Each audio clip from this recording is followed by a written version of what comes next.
estamos, Oye, terminamos y pueden hacer la pregunta que deseen. muchas gracias. Voy Oye, a responder.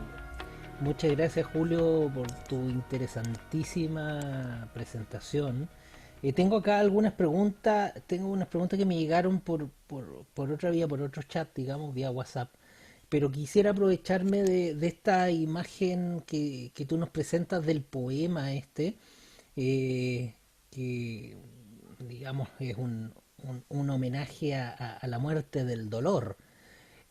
¿Podrías contarnos un poquito cómo es desde tu expertise en el tema de la anestesia se maneja el tema del dolor, pero pensé naturalmente el dolor para la anestesia es algo obvio, ¿no? Pero en la situación extrema, por ejemplo, en condiciones terminales, para efectos de lo que hoy día se discute y se está, digamos, eh, trabajando, que es el tema de la muerte digna, ¿no? Un tema que se ha levantado eh, con mucha fuerza últimamente. ¿Cuál es el rol de la anestesia en esto? ¿Cómo funciona aquello en estos casos eh, extremos, ¿no?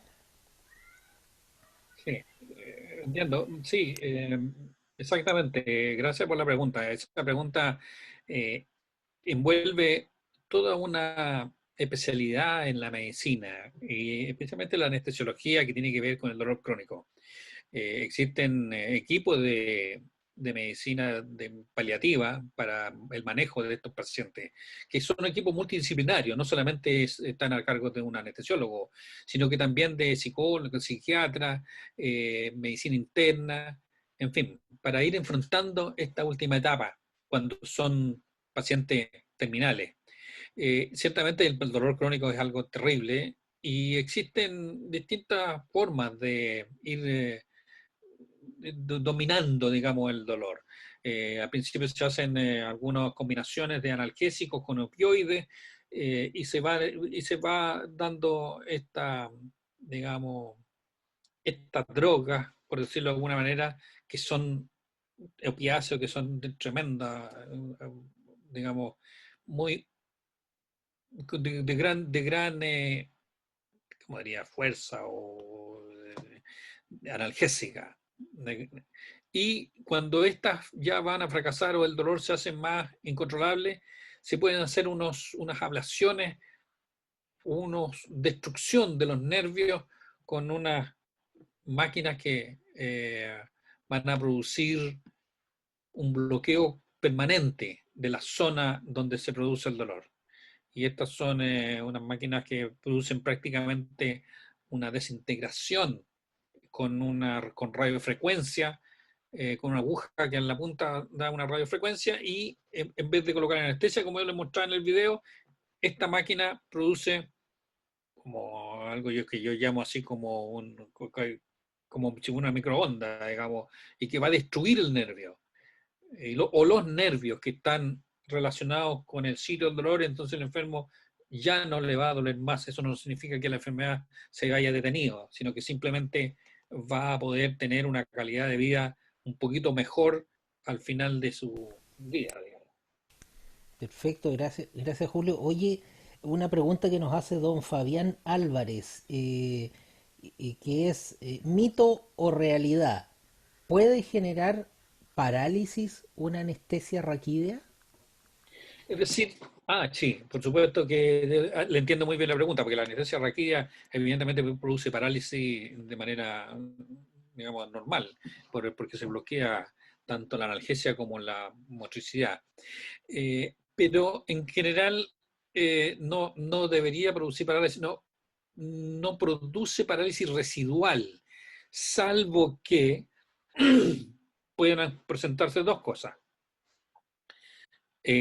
Primero, el anestesiólogo o la persona que puso la anestesia no le puso anestesia, se equivocó de fármaco. Es posible que le haya colocado otro fármaco y se equivocó de ampolla, porque algunas veces esas ampollas venían casi las mismas, decían, no, solamente se leía, decía, por ejemplo, morfina, y la otra decía, no sé, neostigmina, y eran iguales, solamente por la letra, que era muy pequeñita, y uno tenía que saber leer, porque si no, si se equivocaba, le colocaba otro fármaco. Y ese otro fármaco podía producir un daño. Pero o sea, eso ya no es anestesia, evidentemente. Eso es una forma de que pudiera quedar alguna parálisis residual. Y la otra manera es que el paciente eh, en realidad no... Les quiero mostrar esta diapositiva. Con esta aguja o con esa otra aguja, pinche ese nervio, ese amarillo, y coloque la anestesia dentro de ese nervio amarillo. Entonces, al colocar la anestesia ahí, se produce la lesión neurológica y puede quedar con alguna lesión posterior, digamos, de un tipo ya sea reversible en el tiempo o definitiva. Pero por la anestesia misma en sí misma, una buena anestesia no tiene por qué producir ningún daño y puede quedar con alguna lesión residual. Podría demorarse, y eso es lo que hemos visto en algunos enfermos muy raros, demorarse en recuperar la movilidad de las extremidades, pero en 24 horas la recupera. No hay ningún problema con eso. De las cientos, no, quizás miles de anestesias que he dado en anestesias regionales, nunca he visto, lo único que he visto es la demora en recuperar la movilidad, pero nunca he visto una lesión residual por una anestesia bien dada, digamos, sino que Perfecto, por otras causas. perfecto. Julio, la señora o señorita Susana Manríquez nos pregunta, ¿es necesario siempre pinchar una vena o se puede anestesiar solo con gas sin la necesidad del pinchazo? Algo Ya, tú señalaste, sí, ¿no? Sí, sí, entiendo muy bien su aprehensión, eso es muy común. Eh, claro, hay personas que no les gusta o tienen mucho temor a la aguja para pincharle las venas para poder inducir la anestesia. Ciertamente. En los niños, nosotros le damos gases primero y después cuando el niño está dormido, le colocamos una agujita ya y el paciente no siente esa agujita porque está dormido. En general, en los adultos siempre le colocamos una vía venosa porque ya son pacientes que entienden, si una persona que entiende el efecto y que por qué necesitamos la vía venosa antes, simplemente porque a través de esa vía venosa vamos colocando los anestésicos que van, o sea, los fármacos que van a producir la anestesia. Es, es seguro colocar una vía venosa antes de dormirse. ¿Por qué? Porque si yo la duermo con gas y me pasa algo dentro de un pequeño espacio de tiempo en el cual no puedo controlar la vía aérea por alguna razón, no tengo ninguna vía venosa para poder sacarla de ese estado. Por lo tanto, la vía venosa siempre es más segura, siempre, siempre antes de nada. En los niños no nos queda otra alternativa. Y ahí existe un pequeño margen de riesgo en ese caso, pero no tenemos otra alternativa, tenemos que hacerlo así. Y créanme que cuando hacemos eso, llamamos a la enfermera más experta en pinchazo de niños para que esté al lado nuestro, porque ella es la que tiene que pinchar el paciente rápido y certero para poder tener una vía venosa que nos garantice sacar al paciente de cualquier situación compleja que tenga. Vamos al principio. ¿Se acuerdan cuando yo dije que algunos fármacos producían alguna reacción adversa alérgica? ¿Qué pasa si el gas le produce algo al paciente y no tenemos ninguna vía venosa segura para sacarlo de ahí? Por eso es imprescindible y segura poner una vía venosa antes de la anestesia. muchas gracias, Julio. La señora Aérea nos consulta en la evaluación preoperatoria. ¿Se considera la sensibilidad individual al dolor del paciente? Siempre, siempre, siempre, siempre, siempre.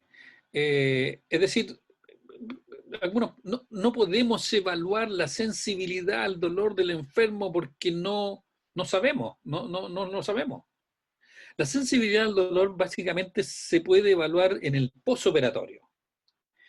En general, colocamos nosotros siempre los fármacos analgésicos que tienen relación con la cirugía. Es decir, supongamos un paciente le van a amputar una pierna. El postoperatorio es muy doloroso. También de la cirugía cadera, también de la prótesis de rodilla. Por lo tanto, nosotros colocamos analgesia que van a la par con el procedimiento analgésico quirúrgico que sabemos que es doloroso. Pero si un paciente, por ejemplo, se saca un lunar o un tumor cervical pequeñísimo o inguinal, sabemos que eso no va a producir tanto dolor. Por lo tanto, le dejamos analgésicos que van a la par con el procedimiento quirúrgico. Sin embargo, a algunos enfermos, a pesar de eso, les duele en el postoperatorio. Y entonces ahí complementamos el dolor, la analgesia. Ahí comenzamos recién a colocar más, porque entonces, recuérdense, mis queridos amigos, que existe el concepto de normalidad en una curva de Gauss. La curva de Gauss define que al centro de la curva están los pacientes normales. A la derecha y a la izquierda, de alguna manera, están los pacientes que son anormales, siendo pacientes, digamos, como todo el mundo. Pero hay pacientes que perciben una hiperalgesia, o sea, que no toleran el dolor, y otros pacientes que toleran mucho el dolor, que parece que no les diéramos nada. Entonces, no sabemos quién es quién, y solamente lo vamos a saber en el postoperatorio. Y ahí complementamos. Gracias, Julio. Julio, una última pregunta por la hora, digamos. Una pregunta que también nos llega, hace mención a la diferencia que pudiese existir entre el estado de coma, que es el estado de coma producto de algún traumatismo, etcétera, y el estado de coma inducido. ¿Qué diferencias hay en el coma inducido, en el coma que se obtiene, que se una persona que está en un accidente, y qué consecuencias secundarias tiene uno u otro, digamos, ¿no? Si se pueden diferenciar por ahí, bueno, y cuáles son esas diferencias, ¿no? Como una última pregunta, ya aprovecho de agradecerte antes de que para cuando termines, y nos va a despedir Sebastián después que termines tu respuesta. Gracias, Marcelo. Y la verdad es que eh, para mí ha sido muy grato poder entregar esta visión, digamos, de lo que es la anestesia eh, a las personas que han concurrido y que ojalá les haya ayudado a dilucidar las dudas que tienen los pacientes cuando van a operarse y le tienen temor a lo que puede pasar en la anestesia, digamos, qué me puede pasar, en fin, una mirada, digamos, a, para que cultural de esta subespecialidad. El coma, por ejemplo, un paciente puede estar en coma, hay muchos tipos de coma metabólico, coma hiperosmolar, coma neurológico, etcétera, etcétera. Esos tipos de coma son pacientes que están inconscientes por una situación particular de su enfermedad. Es decir, como digo, como metabólico, como hipermolar, como qué sé yo, están inconscientes porque tienen en su cerebro intoxicado con alguna cosa. Y esos comas o esas situaciones inconscientes no van a revertir a menos que se recuperen de la enfermedad que les produjo ese estado. Es decir, la corrección de su estado de metabólico o la corrección, por ejemplo, de un tumor neurológico en particular que le está causando daño neurológico. Entonces, ese es un coma prácticamente irreversible a menos que se solucione el problema de base. En cambio, la anestesia ciertamente es un coma inducido. Ciertamente es un estado de coma inconsciente, pero que tiene la única diferencia que es reversible. Es decir, induzco el coma yo mismo, como anestesiólogo en el paciente, lo tengo dormido y le corto los gases y lo despierto. Pero eso es algo que depende de mí. Como anestesiólogo, lo puedo mantener en ese estado o lo puedo sacar de ese estado. Como comparado así como una hipnosis, como estos hipnotizadores, ¿no es cierto? Que dice 1, 2, 3, duerma C. Y cuando yo le digo que despierte, usted se va a despertar. Una cosa así. Pero eso es el manejo anestésico del coma inducido. Le hacemos la inducción, la inconsciencia y la sacamos. Pero en este otro estado que están los pacientes en la UTI, es un coma que no va a regresar a menos que la situación de que le dio origen se resuelva.